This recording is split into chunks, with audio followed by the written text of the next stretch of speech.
नमस्कार साथियों, कैसे हैं आप? उम्मीद है अच्छे होंगे।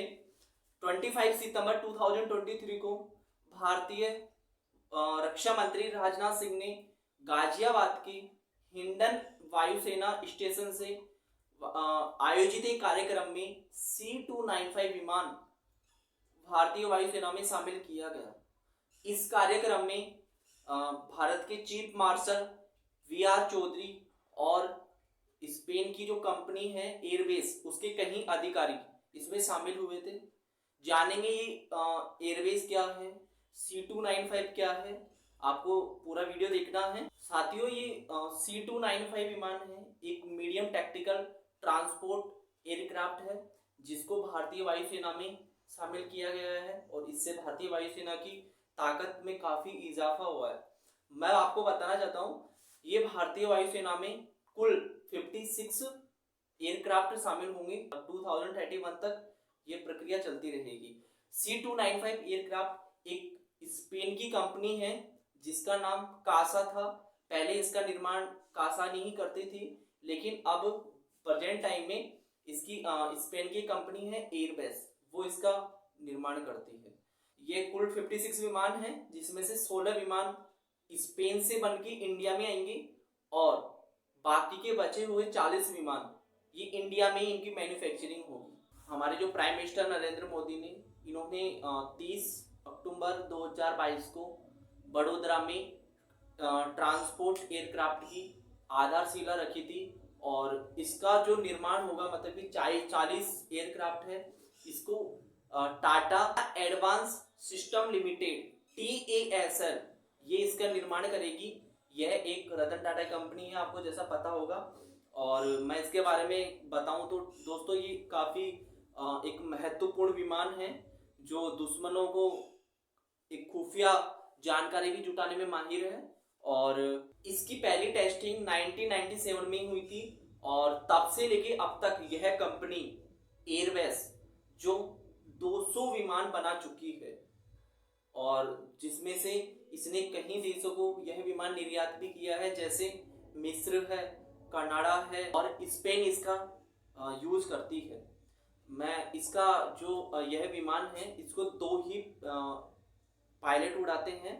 और बात करूं, ये मीडियम साइज की होने की वजह से इसकी जो लैंडिंग है और टेक ऑफ है, ये काफी आसानी से छोटे रनवे पे ही हो जाता है। इसकी जो लैंडिंग है वो लगभग 397 मीटर के रनवे पर भी हो जाती है और यह टेक ऑफ 750 मीटर के एरिया में ही यह टेक ऑफ कर सकता है। और इसकी जो लागत है, यानी 56 विमान की, यह 22,000 करोड़ रुपए का है। मतलब 56 विमान 22,000 करोड़ रुपए में बन के आ जाएंगे। और इसकी जो क्षमता है 10,000 किलो टन भार उठाकर ये उड़ सकता है। और यह जो एयरक्राफ्ट है, जो भारतीय वायुसेना में पहले से यूज हो रहे जो ट्रांसपोर्ट एयरक्राफ्ट है, एप्रो 748 की जगह ये लेगा। तो इस विमान की जो लंबाई है वो 80.3 फीट है और ऊंचाई है वो 28.3 फीट है। और साथियों, इसमें एक बार जो ईंधन भरा, आपको पता है एयरक्राफ्ट है तो इसमें ईंधन भरा जाएगा, तो इसकी जो ईंधन भरने की क्षमता है वो 7,680 लीटर ईंधन भरा जा सकता है इसके अंदर एक बार के अंदर। और मैक्सिमम स्पीड है 482 किलोमीटर पर आवर की स्पीड से ये उड़ता है।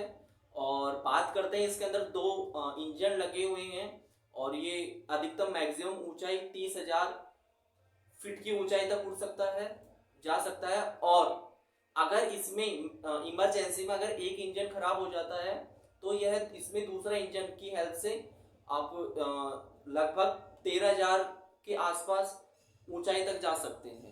सितंबर 2023 से अगस्त 2025 के बीच में 16 विमानों की आपूर्ति करेगा और बचे हुए शेष विमान जो TASL है, टाटा एडवांस सिस्टम लिमिटेड, जो 40 विमान उनकी असेंबल भारत में किए जाएंगे।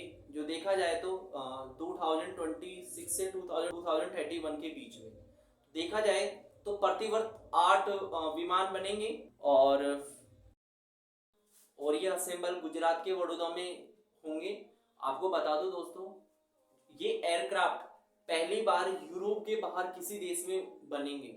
यानी कि सिंपल लैंग्वेज में बताऊं तो ये जो एयरक्राफ्ट है, ये इनकी जो मैन्युफैक्चरिंग पहले यूरोप में ही होती थी, लेकिन भारत एक ऐसा देश है जो पहली बार इसकी मैन्युफैक्चरिंग है अपने हाथों में लेगा। इस विमान में एक रिमूवेबल रिफ्यूवेबल सिस्टम लगा हुआ है। भारतीय वायुसेना के पास ऐसे कितने विमान हैं जो एक ट्रांसपोर्ट एयरक्राफ्ट के रूप में यूज किया जाता है? नंबर 1 पे आता है इल्यूशियन सेकंड 76, जिसको हम IL सेकंड 76 भी कहते हैं। यह साथियों भारत के पास कुल 17 विमान हैं और इसको भारतीय वायुसेना में सोवियत संघ से खरीदा गया था और इसकी पहली टेस्टिंग 1971 में हुई थी। इस विमान में 4 इंजन लगे हुए हैं और इसका कार्यक्रम सैनिकों को ले आने में किया जाता है और जो इसकी मैक्सिमम स्पीड है 900 किलोमीटर पर आवर की स्पीड से ये उड़ान भरता है। सेकंड पे आता है C-17 ग्लोब मास्टर। दुनिया के सबसे बड़े ट्रांसपोर्ट विमानों में से एक है। भारत के पास कुल 11 विमान हैं। यह भी एक एयरलिफ्टर के रूप में काम आता है और इसकी जो पहली टेस्टिंग 1991 में हुई थी, तब से लेके अब तक यह कंपनी जो 279 विमान बना चुकी है। और बात करते हैं इसकी स्पीड की। इस विमान की जो स्पीड है मैक्सिमम 900 किलोमीटर पर आवर की स्पीड से ये उड़ान भरता है। यह विमान लगभग 77,000 किलोग्राम के सामान उठाकर उड़ सकता है। नंबर 3 पे बात करते हैं C-130 सुपर हरक्यूलिस। यह 4 इंजन वाला टर्बोपाइन मिलिट्री एयरक्राफ्ट है। पहली उड़ान 1996 में थी और तब से लेके अब तक यह कंपनी लगभग 500 विमान बना चुकी है। इसकी जो मैक्सिमम कैपेसिटी है वो 20,000 किलोग्राम के सामान के साथ ये उड़ सकता है और इसको एक साथ 3 लोग इसको उड़ा सकते हैं और इसकी जो मैक्सिमम स्पीड है लगभग 670 किलोमीटर पर आवर की स्पीड से ये उड़ता है। चलो नंबर 4 पे बात करते हैं एथोनो EN-32। ये भारत के पास ऐसे विमान लगभग 103 है और इसकी जो पहली टेस्टिंग थी 1976 में इसकी पहली उड़ान थी और यह जो इसकी स्पीड है लगभग 600 किलोमीटर पर आवर की स्पीड से उड़ता है। 1976 से अब तक यह कंपनी लगभग 373 विमान बना चुकी है। चलो नंबर 5 की बात करते हैं आप हॉकर सिडली HS-748। यह विमान लंदन में बना है जो इंग्लैंड में पड़ता है और भारत के पास ऐसे विमान कुल 57 हैं जो वर्तमान समय में भारत की HAL रक्षा से जुड़े कंपोनेंट बनाती है।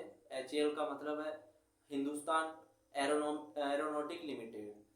इसकी पहली उड़ान 1960 में थी और यह तब से लेके अब तक लगभग 350 विमान बना चुकी है और इसकी जो मैक्सिमम स्पीड है लगभग 450 किलोमीटर पर आवर की स्पीड से उड़ता है। ये नंबर लास्ट की अपन बात करते हैं तो साथियों यह विमान तो आपने काफी सुर्खियों में रहा है और काफी बार सुना होगा, डॉर्नियर 228। यह विमान एक यूटिलिटी टाइप का विमान है और भारत के पास अभी कुल इनकी संख्या 58 है।